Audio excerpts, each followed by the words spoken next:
Hey guys, welcome to episode 7 of Share Lemonade. We are coming at you from Blumell's Garden Center in Greenfield, where it is sunny and beautiful and it's spring. Yes, finally. All kinds of good things to celebrate. It feels so good to be outside. Yes, it does. So let's share the good. Let's do it. Let's do this.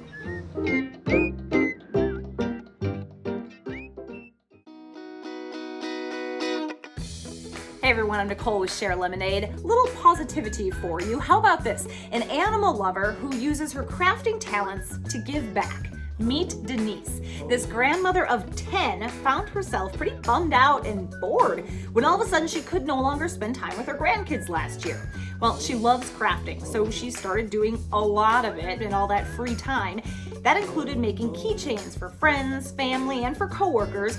Well, that hobby turned into now her own Etsy shop. All for Animals Studio features handmade keychains and bracelets celebrating all things animal. And get this, part of the proceeds go towards helping animals. I looked up different animals that were endangered and just found so many ideas and so many, it's like something where I can make a difference and help. Pretty cool way to give back, right? The name of the shop again on Etsy is All for Animals Studio. Certainly taking lemons and making lemonade. Good luck to you, Denise. And of course, we love to see how much you love your animals. So please keep the pictures coming. So many of you sharing your smiling friends for Puppy Day. We have Ruby and Zoe, adorable. Yeah, Louie and Lucy bopping around. Keep the pictures coming. Spread the positivity.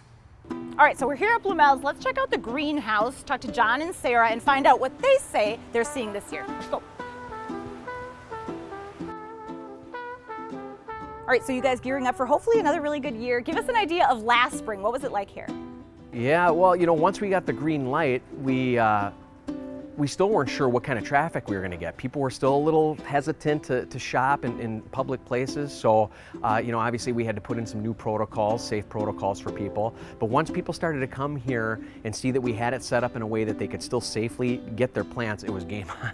Oh, absolutely. Yeah, we had a lot of new people join the hobby last year. And the ones that were diehards were even more of a diehard last year, so. Yeah.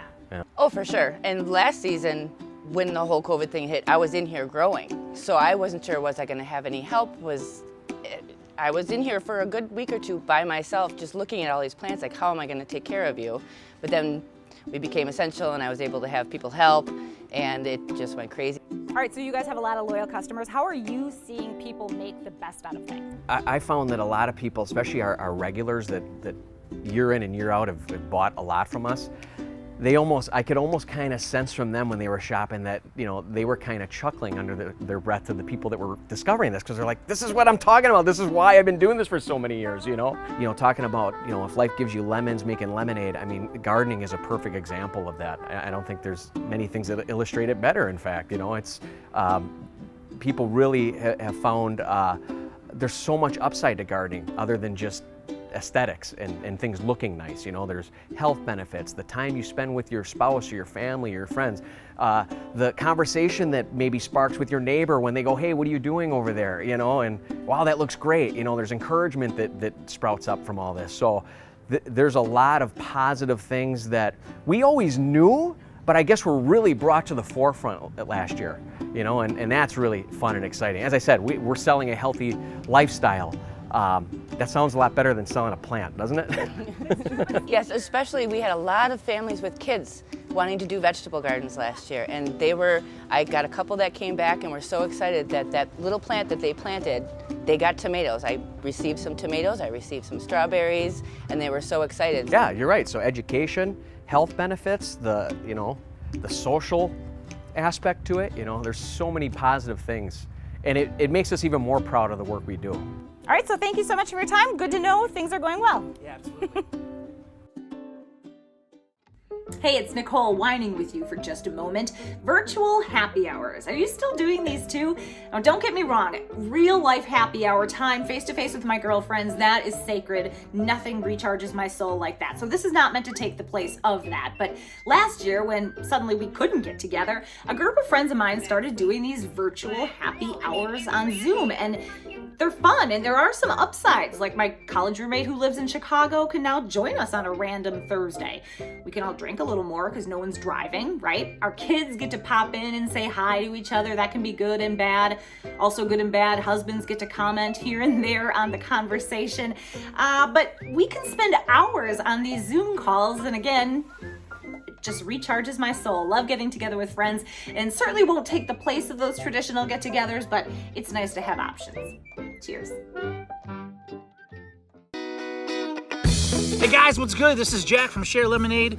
Just wanted to let you know some good things that are happening around the world. The first story I came across was a man in Edinburgh who co-opted his toddler son to go around and deliver some gift packages randomly in his neighborhood. 61 different houses with individual cards for each family, and he wanted to show his son gratitude. Well, this is a story from Glassburn, which is just outside of London. The owners of Dog and Gun restaurant decided to show their appreciation to frontline workers. They donated 200 meals for the hospital. Let's just say Dog and Gun is a strange name for a restaurant, but that's a good deed. In the Atlanta area, Tyler Perry, he wanted to be known as the Atlanta Angel. So he donated groceries to the elderly at 44 different grocery stores around the Atlanta area. Good on you, Tyler Perry. It's not so bad. That's what's good. Finally, Yorkshire artist donated some sensory materials to the dementia ward at a local hospital in Stockport. They call it Yorkshire, which I thought was a pudding, but it's also a place. Thanks for tuning in. This has been Jack with Share Lemonade, and that's what's good. There it is, another episode of Share Lemonade. Yeah, I hope you had a good time. We're special thanks to Blue Mel's in Greenfield, and Good way to kick off spring. that's right. All right, thanks for watching. Make sure you click those links.